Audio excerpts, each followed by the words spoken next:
Hi, Ruth. Hi. How are How you? are you? I'm wonderful. Thank you.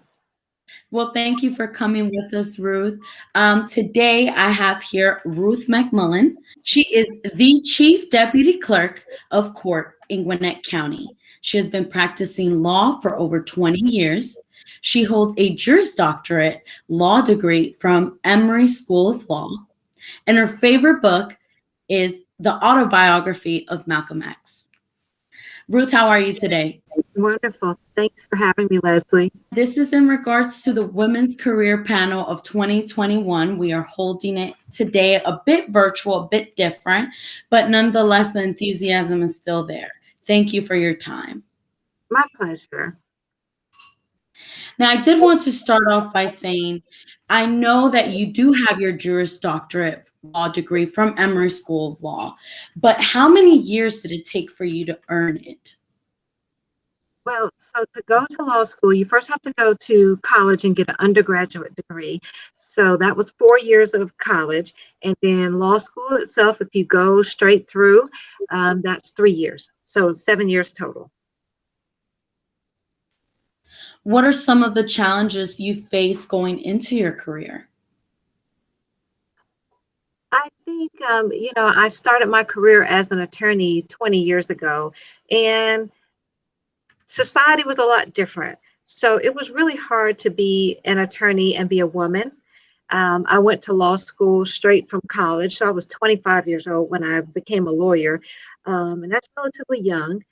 So to be a young person and to be a woman, it was really hard in that field. And then on top of that, to be a woman of color was even more difficult. Oftentimes, when I was in court, people would think I was the interpreter, not the lawyer. I would get mistaken for the client and not the lawyer. Um, and even later in my career, when I became the judge, I would still get questions like, well, I want to talk to the real judge. So the biases against women of color, against people who look too young to practice law, is pretty pervasive in the field. I'm certainly sad to hear that, and I hope since then it's gotten a bit better. Would you say it has? I think it's getting better. And it's getting better because more and more women are making up the larger percentage of law students. So we're starting to become, a larger population of the attorneys out there. And we're actually starting to be in positions of power where you're starting to see more women judges, more women in all aspects of the law. So I think that when there's more of us there, then it becomes the treatment gets better and it gets improved. Good to hear. Now, with that in mind, what are some of the other challenges you face going into your career? Outside of just challenges from other attorneys and judges, my career was mostly criminal defense. So when I became a lawyer, I worked at a public defender, the DeKalb County Public Defender's Office. And it was very challenging representing clients who had financial challenges. A lot of them had educational challenges. They had societal challenges. And they, trying to establish a rapport and connection with them was pretty difficult at times. How do you deal with the stress in the workplace? I think that a lot of people think that, oh, well, you should not have any stress in your job. And that's just not going to be realistic.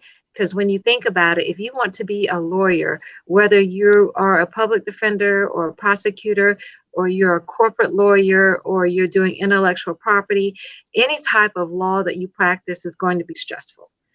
So the idea of not being stressed at all is just not a realistic idea. So one way I learned to deal with the stress is to accept it and just say, okay, well, yeah, I picked a stressful career. And so I'm going to have stress and it's going to be difficult. And that's why I picked this career. But also learning to leave things at work and not take work home. So work is work. It'll always be there. There will always be something to do. And it stays at work and it doesn't go home with me. Work-life balance is definitely important. So it's good to hear that other people are doing the same thing we're going through, probably. Yes. With that being said, respect is important. How do you earn respect in the workplace? Well, again, I think as women, sometimes we are treated as if we should accept less than respect. And we give people respect, but then in return, they don't talk to us in the same manner. So I think one way to earn respect is, to not take less than acceptable behavior towards us. That may be words, it may be emails, it may be actions, but we have to speak up for ourselves. And I think anyone who's ever known me and ever practiced with me knows that I'm not going to be rude or disrespectful to people, but I'm not going to accept that either. And I will say something immediately. Speaking up is certainly important. So I'm glad that you're doing that for yourself. And that's definitely a good lesson to learn for all of us. As a young woman and as young girls, sometimes we feel intimidated and we feel like we probably shouldn't speak up. But the only way people know that they're being offensive or they're being rude or disrespectful is if we let them know and we actually establish the boundaries and say that's not acceptable. What motivates you? I feel motivated to get things done, things that need to be done in the community, things that need to be done at work. If I can help get it done and get it done in a way that it needs to be done, then that's what drives me every day. Do you have any role models? One of my biggest role models is definitely my mother. Talk about a lady who gets things done. I mean, I look at her and it's just, her energy is endless. And all the things that she thinks about, as a kid, I used to think, this lady's crazy. But now I get it. There's method to her madness, and everything that she always fussed about or thought about or planned ahead for, there was always a reason for it. And I would say she's a master at being efficient. And that's something that doesn't come easy. And just watching how she plans everything out in her mind is really inspiring to me. Wonderful. What are your current short-term goals? I guess short-term goals would be to lose some of this corona weight. I got to get back into my pre-corona suits. That would be nice. So I don't have to buy any new ones. Absolutely. I know I share that sentiment as well. What are some of your long-term goals? Long-term, when I think my youngest children, I have 9-year-old twins. So when I think long-term, I think 10 years, they'll just be starting college. So I really don't see myself retiring completely from work for at least probably another 15 years at the earliest, just because my kids the youngest will just be college age in 10. So, long term, I'll still be here doing something, working. Absolutely. Do you have any advice for people going into your field? Getting into the field is not the hard part. I would say anybody who wants to be a lawyer, the hardest part is going to be applying and getting into law school. That's the trick. If you can get accepted into law school, you can make it through the program. And it's not as hard as people say it is, especially if you get accepted in. Once you get accepted, you should understand that the program is designed for you to finish it and succeed. And don't doubt yourself. There's going to be lots of times when you doubt yourself and you doubt that you're cut out for it, but you can do it. It's not hard. Wonderful. With the global pandemic happening, how has COVID-19 affected your job? Well, when it first started, I was still working and serving as a associate magistrate judge. So we actually did not close courts for very long, maybe a week, just to kind of get our bearings and restructure hearings. But due process requires that we continue to have court and continue to have certain types of hearings. So we just had to switch to an all virtual format. And fortunately, our chief judge, Judge Christina Bloom, is very tech savvy and figured out all the logistics of that in no time and had it back up and running and going full speed ahead very, very quickly. So we actually haven't changed, didn't scale back very much. And in the clerk's office now, the clerk's office and the role of the clerk of Superior Court is we're the gatekeepers of all the documents filed in every case, for Superior Court, State Court, Magistrate Court, Juvenile Court, also property, deeds. We keep everything, and we're responsible for keeping and documenting and filing everything. So the pandemic has caused us to speed up our goals of going paperless and adding more and more electronic capabilities in terms of filing. So it's made us embrace technology on a faster pace than we had planned, but it was still something we had planned to do. Absolutely. What motivates you? Always having something to do. My to-dos list motivates me. I always try to get to the bottom of the to-do list, but it seems to grow every day. What does your typical day look like? So a typical day, I wake up around 6:30, 7 o'clock if I'm really tired in the morning. I get myself dressed. I go downstairs. Usually I clean up the kitchen or put away dishes from the night before. My mom's Asian, so we don't believe in going to bed with dirty dishes in the sink. So there's no dirty dishes, but there's dishes that were washed the night before. So I put the dry dishes away in the morning. Pack my lunch, make coffee, put the kids' stuff out for the day because they're still doing digital learning. So I make sure they have all their vitamins, everything's put out. Make sure my husband has what he needs before I get ready to leave. I make the bed because if I don't, it won't get made. Then I wake the kids up before I leave. And usually I'm out the door by 8 or 8:15. They're up, getting dressed, getting ready for school. And then I drive into the office. Usually as soon as I arrive, there's at least 10 emails to respond to by the time I get in.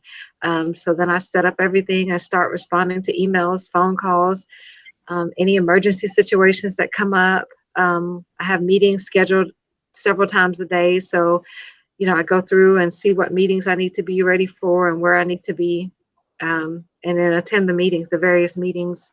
And then in the meantime, put out any other fires that come up. What is the most memorable thing you've done on your job? I once had a very high profile case where my client, he wasn't my client at the time, but he was on an ankle monitor and cut it off and fled the country, and it made national news, and he became an international fugitive, and they eventually caught him, and that made national news. And when the case went to trial, it was featured on court TV, so that was a big deal. We had cameras everywhere, microphones, cameras, camera crew, film crew everywhere for the whole trial. That was pretty crazy. Yes, I can only imagine. Yeah. Well, if you could write a letter to someone who's influenced your career, who would it be? I would have to say it would be the college professor who convinced me to go to law school in the first place. I don't know what she saw in me, but she saw something and was just relentless that I should try law school. I should give law school a try. And I really didn't think she knew what she was talking about. I should have known. She was a lawyer herself.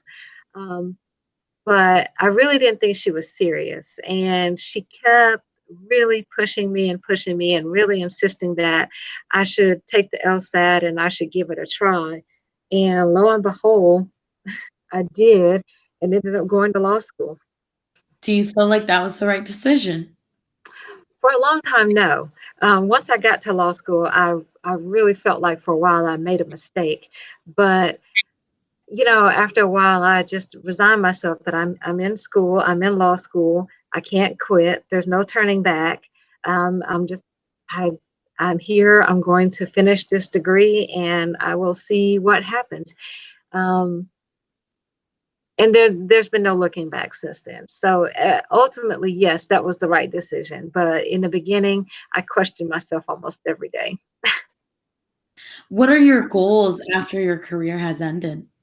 I just want to travel. Maybe, we may pack up and move and live abroad somewhere. I'm not quite sure where. We'll have to see what the state of the world is like by then. Well, thank you, Ruth, so much for your time. We truly Thank appreciate you. it. And thank you for your dedication, especially in the justice field for Gwinnett County.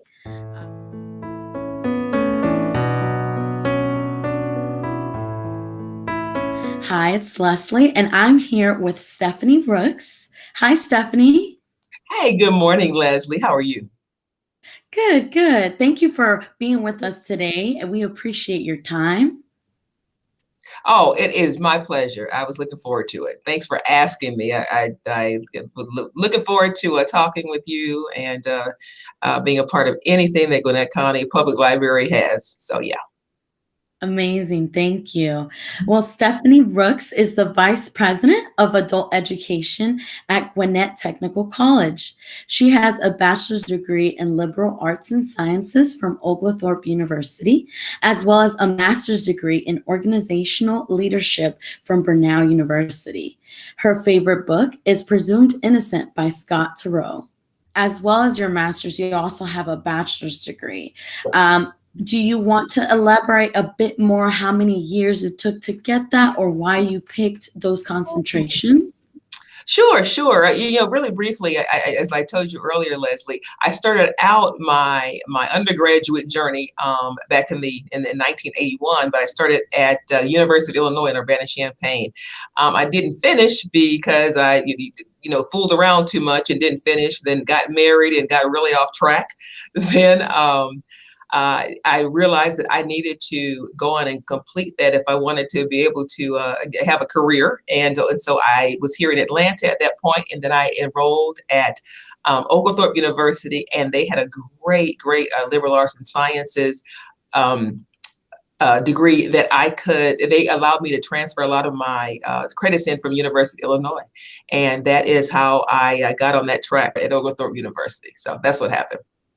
Wonderful, wonderful. Mm-hmm. What are some of the challenges you faced going into your career?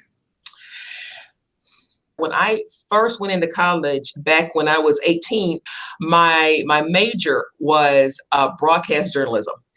Now, really, before I went to college, I wanted to be a teacher. I really wanted to be a teacher, but my father discouraged me from that. Said, "No, don't be a teacher. Do something else." And so I said, "All right." And but teaching really was really what I wanted to do, and I think that probably kind of led to how unhappy I was, pursuing the degree that I first started out when I was in undergraduate. However, when I got the chance to finish at Oglethorpe, and I finished up and I saw that there was a part-time teacher job here at Gwinnett Tech in the Adult Education Department teaching an ESL class. I was like, I am going to go for that, even though I'd never taught ESL. And I thought, you know what, but I love helping people. I love any kind of interaction that helps adults. And so I think the challenge I would say is that I had to learn something I'd never done before, which was really teaching adults in a classroom. But I had done things like at church and that kind of thing. And so I knew that I could read, I could follow directions. I knew how to write out a lesson plan, kind of. I think the next challenge beyond that was because once I started teaching, then I kind of started getting a bigger picture of the big need that we have in our county for for adults that sometimes got off track and needed to kind of stop their education. And I thought that, okay, I'd like to be able to do more, but I did not have the training for that as to how to do that in a bigger sense with an organization. And so I went to grad school. And I think probably the challenge in that was that time I was working here at Gwinnett Tech. I was going to graduate school. And I had 3 children. So, and all of my kids went to Gwinnett County schools, and so that was the biggest probably challenge career-wise, was being able to do what I needed to do to be able to get the education that I needed, and still be a good employee and still be a good mom. That was the biggest challenge. And how do you balance your personal life and your career? Any tips? Well, I'll tell you right now, Leslie, it's really easy because my kids are gone. They're all they're grown, So my youngest one is 22. She is a senior at University of Georgia. And so right now it's me and 2 dogs. So the hardest thing now is that we are socially distanced, and I am a very social person. And so I think the balance that I have to make sure that I do is I connect a lot with my friends via phone and Zoom. But I'm not having a huge, work-life balance at this point because my children are off in their careers and finishing up college and all that kind of thing. So when they were younger, it was more of a challenge. I told my kids, you can choose one activity. You cannot do soccer and dance and Girl Scouts. Okay, one. And I will be sure that you get to every practice and every game. But they couldn't be in like 3 different things, and they were fine with that, So that's really kind of how I worked it. Amazing. That certainly takes a lot to balance 3 children's calendars on top of your own. Absolutely. And I'm sure that does come with stress. So how do you deal with the stress in the workplace? Wow. And especially now, Leslie, because, you think you're not stressed, but you know what? None of us have I've never been through a pandemic, and none of us have. And this is what I do with my staff, that they know that when you've got to take some time and just kind of breathe, you got to take time for yourself. It is okay. For myself, I don't watch a lot of news because I get sad. I'm very particular about what I let into my brain and into my mind. And that helps me. As far as working here, I'm really fortunate that our president, the way we have our school open back up, is that we are still social distancing, but his plan has been very good as far as making sure that we are comfortable. And so no one is stressing because there's a lot of people all in one room. We split our staff time in half. Half of the staff comes in Monday, Tuesday. The other half comes in, Wednesday, Thursday. And then we are very compliant. And so that really has helped the whole stress level for me and for the rest of my staff as well. When I want to wind down, I have 2 fantastic dogs. And let me tell you, dogs will take stress off of you quick. And so I'll sit out in my backyard, or I'll play with them in the backyard. Because, when you come home to a dog, they just love you. They just think you. I often think, man, I wish I was as awesome as you think I am. I'm a big, big animal lover. And that to me, that's a comfort. And I think that's part of really how I handle it. Absolutely. I did want to touch back a little bit more on the global pandemic, COVID-19 crisis. How has COVID-19 affected your job? Immensely. And not so much the job. Yes, it has been impacted. We have been able to really pivot it quickly. And that is really due to my phenomenal staff. My staff, I tell you, the teachers, the coordinators, the administrative assistant, they are fantastic. No excuses. They just did it. Where it is impacted is the amount of students that we are serving. It has really decreased. And primarily because what my division does here at Gwinnett Tech is we help, again, adults that have not yet finished high school, and we help students who are wanting to learn and improve their English. And usually we serve about 4,000 students every year. It's large. And the reason we're able to do that is we have really good community partnerships with some of the churches in the area and other organizations, and we actually have classes at their locations. And that is because we want to be in the community. We also have a great partnership with Gwinnett County Schools. And so we have many of our classes in some of the high schools as well in the evenings. Well, when the pandemic hit, all of that stopped, and that really impacted students. We have an online program now. We really, like I said, we were able to move over to that. But many students, especially our ESL students, want to have that in class, on campus, and with the teacher experience. And we're just not able to do that to the extent that we were, prior to March of 2020. And so that has been the biggest impact for us. With that being said, what motivates you to keep going in your career with the students, with the success of the school? What motivates you? Well, you know what?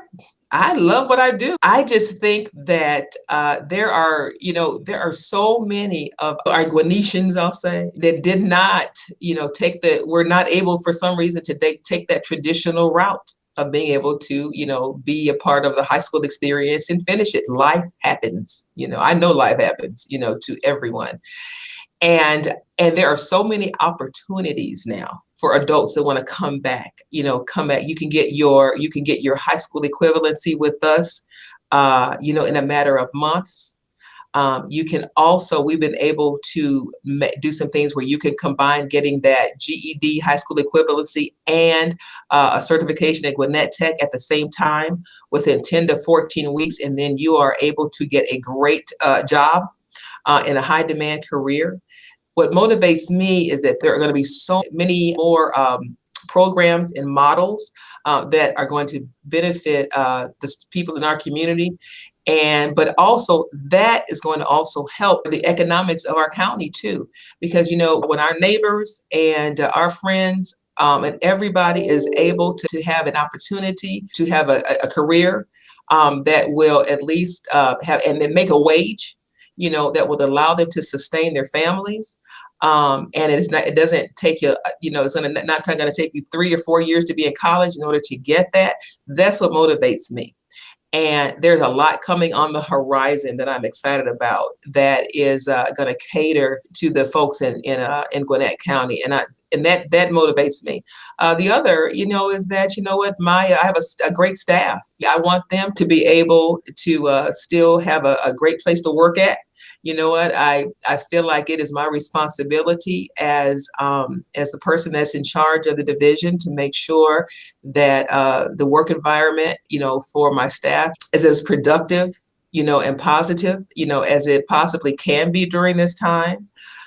And again, like I said, I love what I do. Remember, I'm the one that kind of wanted to be teaching people since, I was younger. And so now I get to live it out. I'm not so much in the classroom anymore, but I get to be in an area now, in a responsibility, in a position now where I get to be even more influential and make sure that the educational needs of people that sometimes are not always considered first, they now get to sit at the table. Amazing. Do you have any advice for people going into your field? I would say first, take some time to see if there are some volunteer opportunities. And what I mean by that is, you can contact us, or contacting some of your, community-based organizations that kind of cater to students that or adults rather, who have not yet received that high school equivalency. I think, or also volunteer with any organizations that offer English as a second language classes. Come and work with the students. I would say that would be a very, very, very good first step. Once you start working, with adults who are motivated to just really, really do better for themselves, you're not going to want to stop. It's a great field to work in. It really is. How do you earn respect in the workplace? By sticking to your word. In a position of leadership, we have to be able to advocate for our employees, while at the same time being committed also to what the college mission is. I think that earns you respect. The other thing that helps is making sure that you always have an expectation of excellence. And when I say, excellence, what I mean is that, if we say that we are going to meet certain goals as far as what our state goals are or our college goals are, then we do what we are supposed to do in order to make sure that we are aligned with what the mission is of our organization. I think that earns respect. But your work ethic, and let how you treat people, let that be the thing that earns respect in the workplace. Absolutely. Have you given any thought to any short-term goals or any long-term goals? And if so, would you share? I'll say short term, I would like to sort of ramp up and really get a dual program that would allow folks that are currently incarcerated at the either Gwinnett County Jail or those inmates that are about to be released like in the next 6 to 8 months. I would like to be able to start really ramp up a program where those folks are able to get their high school equivalency and get a marketable certification, like a welding certification. Something that when they come out, they have finished high school and they have a college certificate that they can be able to start working. We're hoping to start really doing that later on this year. I'd like to see that. The other thing is I would like to see is us increase the number of programs that we have here at Gwinnett Tech in my division that allow students to be able, again, to get a short-term certification and their GED at the same time. It's like dual enrollment, but for, GED getting students. Right now, we have 3 areas that we've been able to help students do that in. And that is in welding for manufacturing, phlebotomy, and medical administrative assistant. And those are important because those 3 are in very high demand in our county, which means that if it's high demand, that means that you're going to be able to get a job doing that. And that we only offer certifications in areas where a student is going to be able to start working and working in an area where they're going to have a good wage. We really are very intentional about the kind of programs that we offer, for our students. Certainly. And continuing with that, because that's amazing lifelong work. What is your most memorable thing you've done in your job? Probably in 2015, we were able to start a similar program that was called Accelerating Opportunities. And no one had ever done it before. Not in our state. We were chosen by the Technical College System of Georgia Office of Adult Education to be one of the programs to pilot this initiative. It was challenging. It paired a GED teacher in the same classroom with one of our Gwinnett Tech technical side teachers, and they team taught in order to accelerate our students getting a diploma in early childhood education and medical billing at the same time as they were getting their GED. It was awesome because it was new. It was a new best practice and we'd never seen it done before, and it worked. We had gotten funding for it for a couple of years, and so we were able to make that happen. And that was 2015 through 2017. We had that program. The other thing is I would say was most memorable is when at one point back in like 2012 and before, we've always had a good program here, at Gwinnett Tech, but it turns out that there have been some years that that we were not doing well. When I got this position, it was as Dean of Adult Education, and I interviewed and I got the job. One of the first correspondences that I received from our system office, who oversees this program, was that we had been poorly performing for some years, and we were being placed on a program improvement plan. And so it was like, welcome, you're in trouble, And so I thought, well, guess what? It is time to put everything I have learned in grad school into play right now. And we kind of came together as a team, and we really went from me having, I guess, one of the at the bottom of how the state was performing in adult education. We have a total of about over 30 adult education programs here in Georgia. And I think at that point we were like number 27, so we were not doing great. As it turns out, 1 to 2 years we went from number 27 up to number 1. Wow. And, yeah. We, you know what? We just kind of had to kind of refocus. We had to really look and see, okay, what is our mission here? We put some things into place that benefited the students and how they, the time that they were able to be here on campus. We focused on what their big needs were. But really we came together as a team. We worked together as a team. Myself and my coordinators and my lead instructors, and that was really cool. And we've now and since then we have not looked back. We have continued to be at the top for the state. Wonderful. With that being said, what does your typical day look like in your field? For me, it really depends, because I have responsibilities for the college itself. Here for Gwinnett Tech, there are some responsibilities I have. Then I have responsibilities as far as leading the division, and then also because I am part of a couple of boards. So it varies. Many days now, I am really working on plans for the upcoming fiscal year. So, and our fiscal year starts July 1st. And looking at, okay, I am really planning as far as in my head that we're going to be reopening a little bit more. So I am right now in the process of talking to some of the places that we used to be, to see, okay, where are we standing at now as far as, are we going to be able to return there, and what that will look like so that we can start getting ready. Also, I have various meetings. Like after this, I've got 2 meetings. We have an advisory committee. And so today we have our advisory committee meeting as well.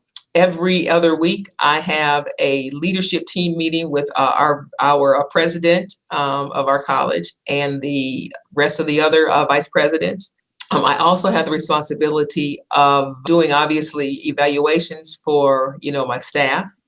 And so, a typical day is, it just really depends. There's always something to do. It's never boring. Well, if you could write a letter to someone who's influenced your career, who would that be?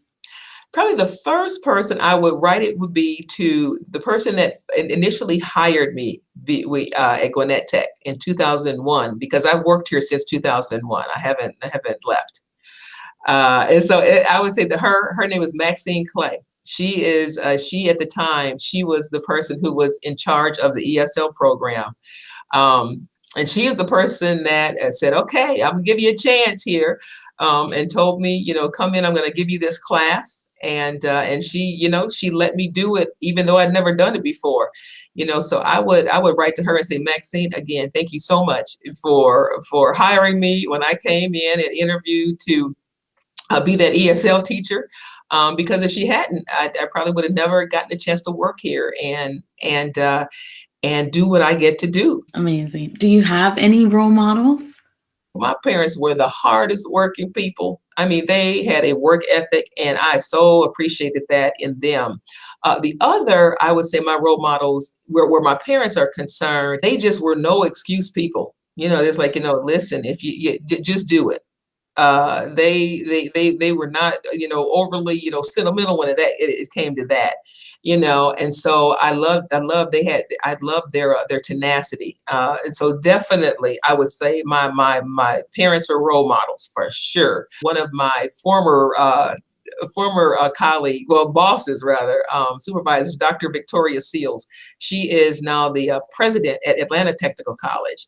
I just admire her because she's always steady and consistent, and she's pretty unflappable, but she's a great leader. She's reflective. She doesn't make hasty decisions. She thinks things through, and she's really smart.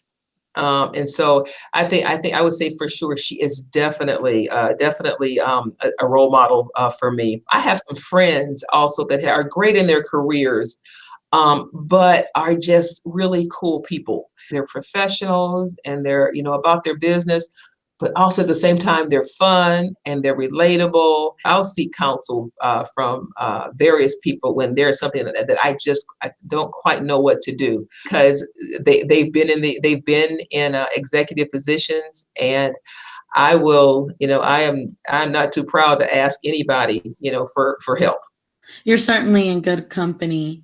And with this last question, I will wrap it up. I did want to know, did you have any other goals after your career has come to a close? I am going to travel. I love traveling. When I finish up, and I'm going to have all my time freedom, I am going to make a point of, doing a lot of international travel. I want to go back to France. And I'd love to stay there for an extended amount of time, to be able to travel the entire country of France, not just Paris. Even though I do love Paris, I went there right before the pandemic hit. I want to spend some more time hanging out with my. I have one of my kids. One of my daughter lives up in New York. And I want to be able to spend some more time, just going to see her, hanging out, see how she's doing, all that kind of thing. Going to wherever my kids are, as they move on and, go to different cities. I want to, be that mom that, can come and hang out with you and not have to rush back to work. Mm-hmm. Well, Stephanie, thank you so much for your time on the behalf of the Duluth branch of the Gwinnett County Public Libraries. We appreciate you and thank you so much. You're an amazing role model yourself.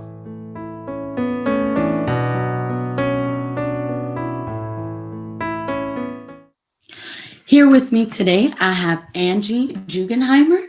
Hi, Angie. Hi. Hi, I just wanted to kind of give you a brief introduction here with us, with the teens. Angie is a battalion chief with the Gwinnett County Fire Emergency Service, who is currently stationed at Battalion Number 1, which covers the west side of the county from Peachtree Corners down to Lilburn and the county line to Gwinnett Place Mall. She supervises 6 fire stations and about 40 firefighters. She just celebrated her 21st service anniversary with the county in December, and she is the only female chief fire officer in the county. She has a bachelor's degree in fire sciences from Columbia Southern University, and she hopes to complete her 4-year executive fire officer program on March 27th. She and her husband, David, also have the same job title, and they have been with the county for 21 years. They're both Gwinnett County natives, and they have 2 beautiful children, Austin and Lily. Mm-hmm. Her favorite book is 5 People You Meet in Heaven by Mitch Albom. How are you, Angie? I'm super. How are you doing? Good, good. We do have a series of questions today, and we just wanted to get a bit more insight on how you got to this wonderful career. Congratulations. You're almost done with your program. Yes. How do you feel? I'm very excited to get done. It's been a long time coming, and COVID has made it just a little bit more difficult to get through. I feel everybody's pain with their children going through digital learning. Mine are doing the same thing, but having to do those programs. Both David and I are in the program, so we feel everybody's pain when it comes to the digital learning. Ready to get back into a Absolutely. regular classroom. Absolutely. As soon as possible. Well, with that being said, I just want to start off with a bit of education, continuing that topic. Okay. What type of education do you have? How many years did it take to earn those degrees?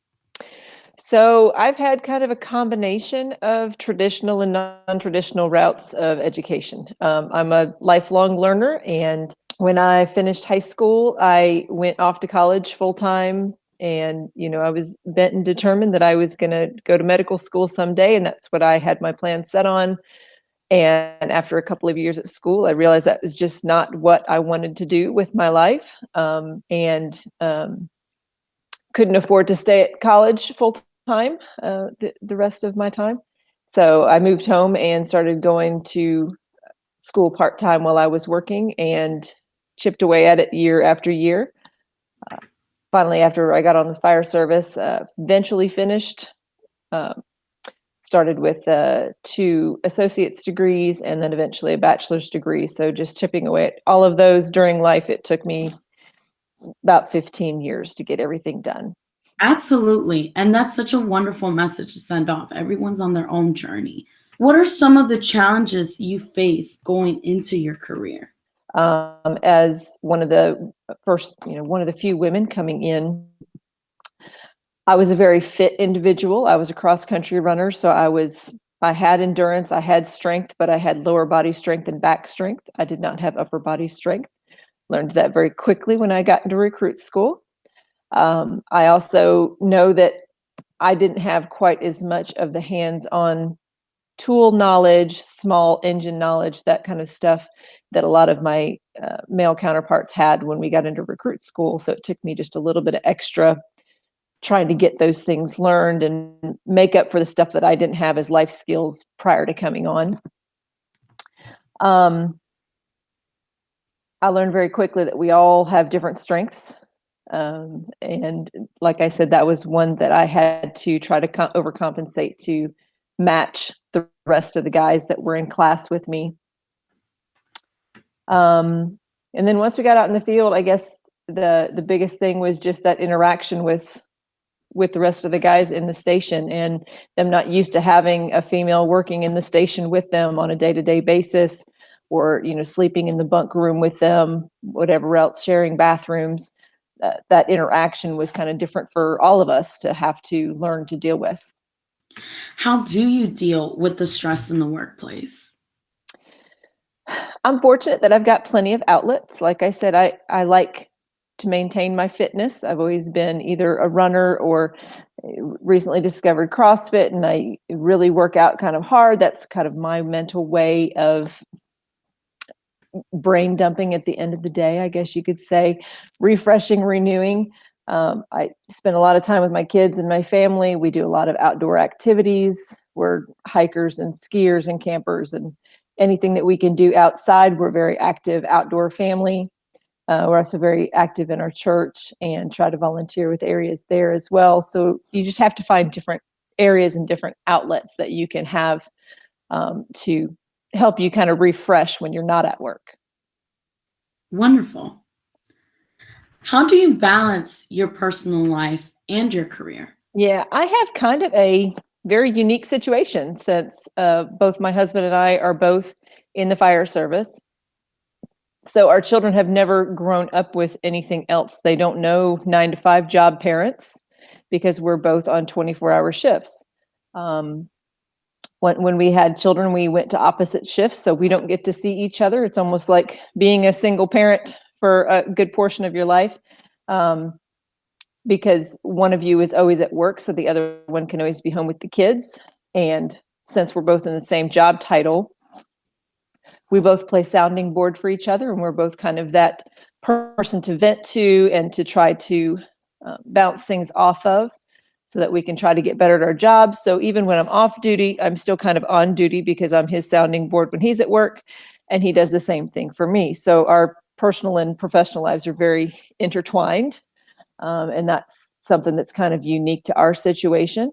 The biggest thing we've had to learn over the last couple of years is just resetting all of those boundaries and making sure that you can have time for work when you're at work and have time for home when you're at home, and try to commit to those places when you're there, and try to make the time for both. But it's difficult in our family just because we're so intertwined. My kids don't know anything but the fire stations. They grew up there. They've done plenty of shift changes there. My son could tell you most things about the inner workings of a fire pump by the time he was 3 years old, and that was very funny to a lot of other people, but that was normal for our family. So my work-life balance is a unique situation. What motivates you? I like to have a servant's heart, and as much as I can go out and help somebody, try to do my best to do no harm, and if I can leave things better than when I found them, then I feel like I've accomplished something.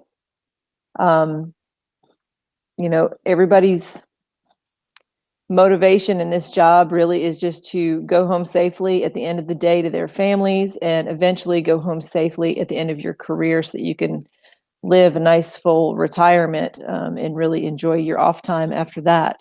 But while I'm here, I'm trying to help as many people as I possibly can, and like I said, leave everything just a little bit better than when I found it. Absolutely. And with that being said, respect is important. How do you earn respect in your workplace? I guess I've always been somebody who the job tasks and the job functions, they speak for themselves. If you are an eternal sponge, always learning, always trying to be a student of your craft, then those things are going to come out when it is going to show when you go to do your job. And that's the things that a lot of firemen respect, is just seeing that you are capable and that you are willing to learn. You can make mistakes, but you know what you're going to learn from it, and you're going to do better next time. You're just always being a student of your craft. And I think that goes a long way when it comes to earning respect, is just keeping your nose to the grindstone and getting things done. Absolutely.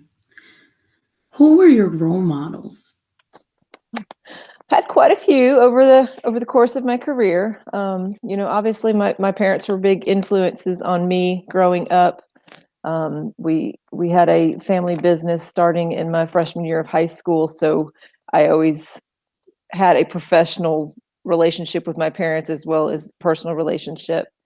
Earlier on in my career, some of my first officers and even one of the females that were on the department before me were all role models to me in some way, shape, or form. I remember when I was a recruit and came out of school, or was up at school, we were watching some of the seasoned firefighters go through some of their training. And I saw this crew come out, and man, they were just doing a great job. And the one firefighter comes out with the full-size dummy over the shoulder and throws him down on the ground, and gets everything done, and takes off the helmet, and I see that it's the other female firefighter, and I'm like, yes, there is a girl here that is getting this done, and it's possible. And she was just like, the guys just revered her because it was just awesome. And she was one of the people that I looked up to very early on in my career. Do you know her name by any chance? Yeah, it was Bonnie Heaton. She's one of our retirees. Wow, Bonnie Heaton, I hope you're watching. You've inspired somebody else today, just like Angie's inspiring us today. Thanks. Absolutely. Now, what are your current short-term goals? Obviously, finishing up that EFO is my biggest short-term goal. I've got 3 weeks left, and I'm very excited to get it done and graduate. Long-term goals, we've been looking into whether or not to go back to school again after this and go ahead and complete our master's. Other than that, I make it a goal to continually prepare my people on their daily basis and try to make them ready for the next steps of their career. That's an ongoing long-term goal for me. like I said, we want to retire healthy and be able to enjoy our retirement when we get to that point. Other than that, I'm just kind of keeping my eyes open for opportunities and, not continuing to be a student of my craft. I keep my eyes open for anything that I can help out with from here on out. Absolutely. What is your typical day like? On shift, I assume you mean. So we work 24-hour shifts. So I go in at between 6 and 7 in the morning. Our shift starts at 7 a.m. and we work till 7 a.m. the next morning. Every day is different, which is part of what I love about the job so much. I can come in and get my truck checked off and get my gear on the truck and sit down to start going through emails and see what I have to handle for the day. And it doesn't matter if I write a to-do list or not, guaranteed that to-do list is going to be changed by somebody needing some help during the day. So you kind of have to be very fluid with your day and be able to reprioritize your day. So that's part of what I love about the job is that you just always have to be thinking and on your toes and reevaluating where you can make a difference. Do you have any advice for people going into your field? I guess my biggest advice is just be a sponge, be that continual learner that throughout your entire career and your entire life, always find something to learn. Don't stop yourself by learning just within your organization. Go to outside organizations, find anything in your field, anything outside of your field that you can bring back and relate to your field and try to, find ways to bring all of that knowledge back and make your job and your career just a little bit better and a little bit safer. I'd say keep a servant's heart, especially in this job. You mentioned that I like that book, The 5 People You Meet in Heaven by Mitch Albom. One of the reasons I like that book so much is it really kind of gives you that idea of you never know who you're going to meet in the day and how much your interaction is actually going to affect their life. And even though you may not see it as a life-changing moment in your own life, you don't realize what effect you've had on that person. So the smallest of interaction of what you may just see as just, I walked by somebody today, may have been the one moment that changed the course of that person's life forever. And that's kind of the takeaway that you get from that book that I love to see that when our guys recognize that when they're operating out in the field. I think that's so profound and it's so important to remember every day, certainly. What is, touching on that, what is the most memorable thing you've done on your job? I'm sure there's tons, but any that are sticking out. You remember calls on a daily basis, and even since I've moved back to the county, you can drive down the road, and I can still see I ran this call here and I ran this call here, and those people's faces and their circumstances and everything always come back to you, and you remember those things as you're going down the road.